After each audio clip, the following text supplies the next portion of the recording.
আজি উজনি অসম দৃষ্টিহীন ছাত্ৰ সন্থাৰ হুঁচৰি দলে আমাক ফোনৰ যোগেদি জনাইছিল হুঁচৰি পৰিৱেশন কৰিব বিচাৰিছে। মই নিৰ্বাচনী ব্যস্ততাত আছিলোঁ আৰু তেখেতসকলক মৰিন থানালৈ আমন্ত্ৰণ কৰা হ'ল আৰু মৰিন থানাতে খুব সুন্দৰ হুঁচৰি পৰিৱেশন কৰিলে। ঈশ্বৰে ভগৱানে যি তেখেতক তেওঁলোকক শক্তি দিছে, এই সঁচাকৈ ঈশ্বৰক প্ৰভুক আমি ধন্যবাদ জ্ঞাপন কৰিছোঁ। আৰু খুব সুন্দৰ আৰু এনেকৈ হয়তো বহু মানুহৰ অন্তৰ জয় কৰিব আৰু বহু লোকক অনুপ্ৰাণিত কৰিব।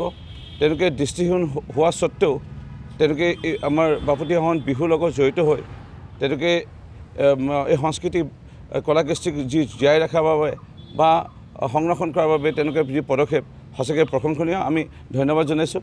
আৰু সকলোতকৈ ভাল লগা বিষয় এই দৃষ্টিহীন মাজৰ পৰা তেওঁলোকে এই যি এটা ঘাট প্ৰতিঘাত নেওচি তেওঁলোকৰ জীৱনৰ যাত্ৰাত তেওঁলোকে অতিক্ৰম কৰি এনেকৈ কেউজনে স্নাতক ডিগ্ৰী লৈ হ'লেও ইতিমধ্যে তেওঁলোকে বিভিন্ন চৰকাৰী কৰ্মত নিয়োজিত হৈছে। আৰু চবতকৈ ভাল লাগিছে কেইজনমান আজি ইয়াত বিহুৱা বা বিহুৱতী হিচাপে আহিছে, তেওঁলোকে কটন মহাবিদ্যালয়ত অধ্যয়নত আছে। অৰ্থাৎ দৃষ্টিহীন হোৱা স্বত্তেও তেওঁলোকৰ যিটো চেলেঞ্জেছ, তেওঁলোকৰ প্ৰত্যাহ্বান, এই তাৰ মাজতো তেওঁলোকে কেতিয়াও থমকি ৰোৱা নাই।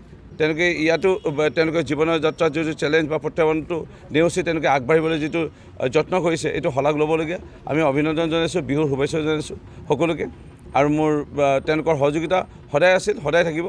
আৰু মই বহুত বছৰৰ পৰা চিনি পাওঁ আৰু বিভিন্ন সময়ত মাননীয় মুখ্যমন্ত্ৰীসকলক মাননীয় মন্ত্ৰীসকলক মাননীয় মুখ্যমন্ত্ৰীক লগ কৰাই তেওঁলোকৰ যি সমস্যা স্মাৰ্টফোন প্ৰদান কৰাই হওক বা লাইভ ষ্টিক বুলি কয়, যি দৃষ্টিহীনৰ বাবে এটা ষ্টিক আছে য'ত চেঞ্চৰ থাকে, সেই ষ্টিক প্ৰদান কৰাই হওক, এইখিনি যিমান পাৰোঁ কৰি আছোঁ আৰু ভৱিষ্যতে তেওঁলোকৰ কাৰণে আৰু কৰিব লগা আছে, আমি কৰি যাম।